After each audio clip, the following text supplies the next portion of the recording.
శిష్లా అక్కని పిలుపు భోంచేద్దాం. సరే మమ్మీ.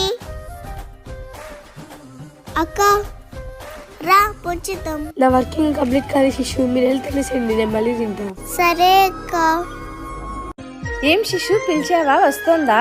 లేదమ్మా ఇంకా పడుకుందంట.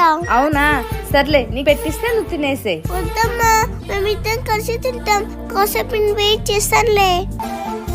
మమ్మీ అన్నం పెట్టివు, ఇంతకు చెల్లి తినిందా? లేచాయా, తినమంటే ఇద్దరం కలిసే తింటామంది, ఆ రూమ్ లో ఉంది. పిలుచుకొస్తా. అక్క నీ హోంవర్క్ అయిపోయిందా? కంప్లీట్ అయిందిరా. మమ్మీ భోజనం తీసుకురా. తీసుకొస్తున్నా. ఇవాళ ఇద్దరికి నా చేతులతో నేను తినిపిస్తా. సో యమ్మీ యమ్మీ, ఎంత బాగుందో. ఇలా అమ్మతో తినిపించుకుంటే ఆ తృప్తే వేరు. ఇలా ఇద్దరికి తినిపిస్తుంటే ఎంత సంతోషంగా ఉందో. దివాళీ ఫుల్ వీడియో కింద ట్యాగ్ చేశాను, వెళ్ళి చూడండి.